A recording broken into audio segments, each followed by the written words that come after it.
What's up everybody, Gundam Flexing here, and in this video we're going to be checking out a product from the Good Smile company. It is part of their Kantai Collection. It is number 1023, titled Takao. Now for those of you who don't know, Kantai Collection was originally a Japanese online web browser game. It became very popular and eventually spawned its own media and anime, manga, and obviously figurines.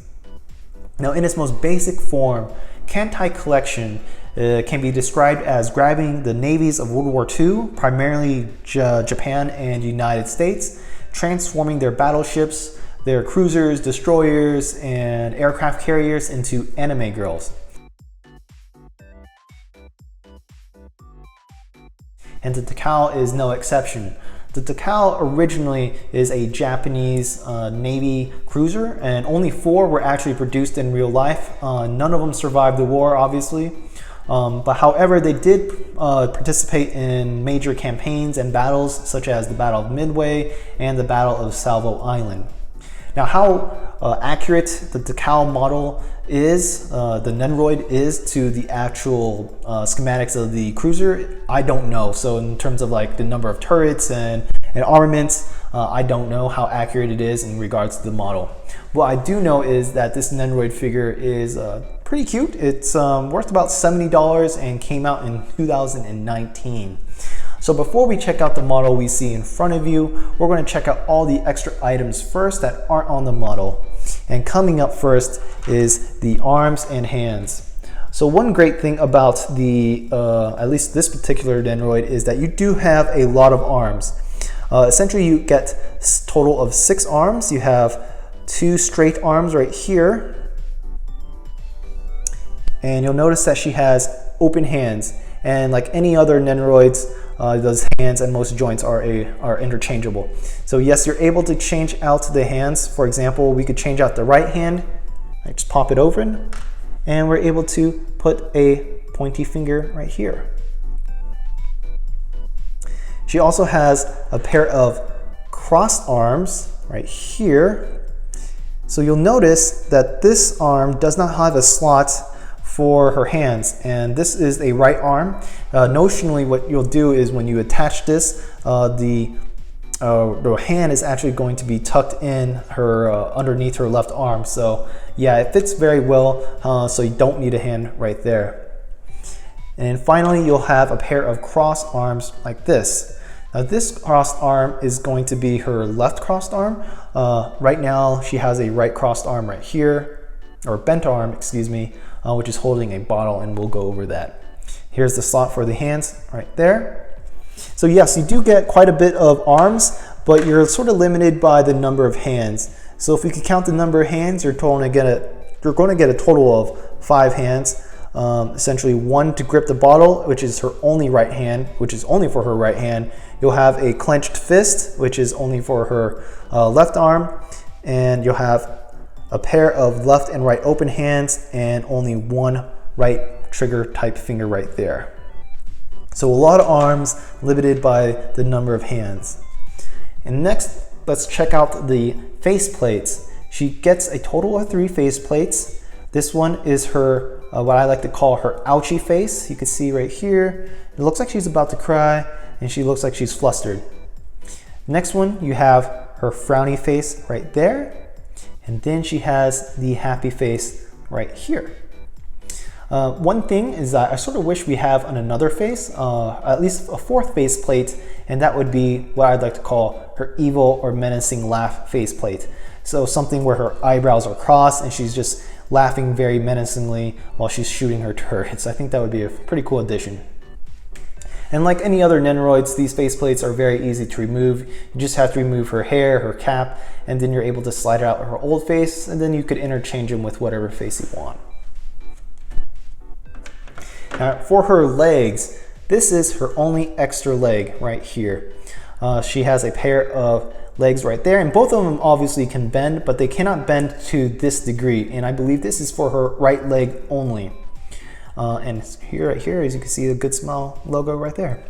So again, she can only bend her legs both her legs that's currently on the model to a certain degree, and the only interchangeable leg is her right leg right here, and it's already pre-bent at a 90-degree angle, which those legs on the model cannot do.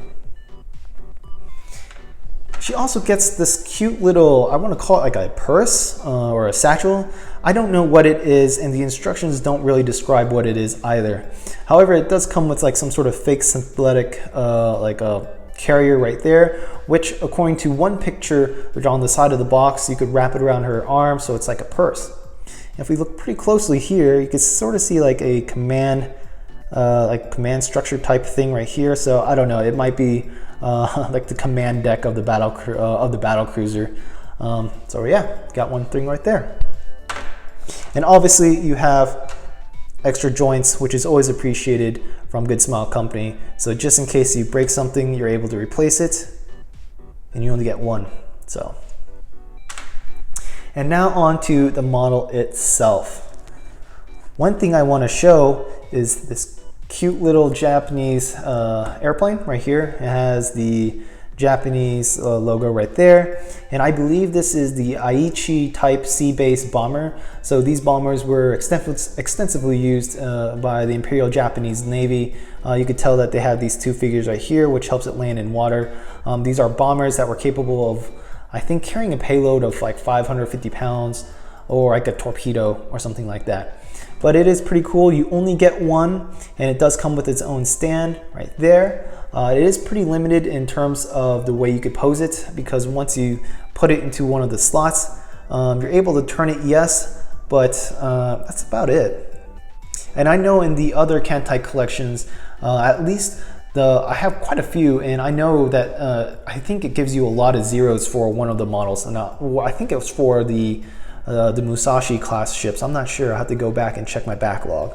But yeah, you get this cool Aichi plane right here. And also with the Takao, you also have 3 giant turrets that are surrounding her right here. They basically go on a ring. Now these turrets, they are on a joint, so they can move sort of like up and down like this, up and down like this. And they do, as you can sort of see right here, if you keep messing around with it, you can separate it by accident, but they are very easy to put on and off like that. We look at these turrets, and you can notice that all 3 of them has these special fiery effects right here, like she just shot something. These are just side effects, so they do come off pretty easily. The holes are stacked on top of each other right there. And now these 2 turrets, what's cool about this is that they don't move in sync. You could actually point them at different angles like that. The only bad thing is that if you were to do that, you can't really use this. Now the rubber on these turrets are actually pretty strong, so you don't have to worry about accidentally bending or breaking them unless if you apply a lot of force. Again, 3 turrets, 1 on each side, and then 1 in the back. And this one could turn left or right as well. Now if you wanted to use this ring in turrets, you're going to have to incorporate it with the stand. So right there is the stand placeholder. You're going to put the ring of turrets behind the placeholder right there, the clear piece there, and then you can put it in her back. And it fits very well, it's very snug, no loose pieces whatsoever. If we look at her face, right here, or at least her head, what I like is that she comes with this cute little sailor hat. Now, I don't think this is an actual Imperial Japanese Navy uniform, it's just something that just makes her look cute. And it fits in a slot right there. And just like with the rest of her joints, it goes in pretty solid, so nothing to worry. She is essentially has like a blue high school type uniform. I've never watched the anime and I've never played the game, so I don't know if this is like her actual specific uniform or whatever. But it's a pretty good, nice color blue with white outlines there. One cool accessory she does get is a wine bottle, or it might be like a sake bottle. So in terms of the hands, she can only grip this bottle with her right hand right there, but it fits very well. And here's the bottle. There's no markings on it, and it's made out of rubber, it's not out of glass, but it fits very well in her hand right there. I thought that was a pretty cool accessory she have right there. And around her belt right here are a ring of, I don't know what they are, like canisters.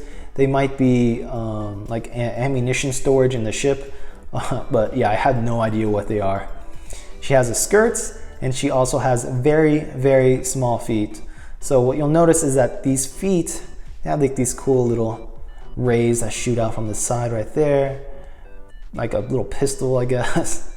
But these feet are very small. So that's where the stand comes in, because the feet will not support the figure by itself. It will fall, it's too heavy. And if you manage to put her against something, the knees might actually bend.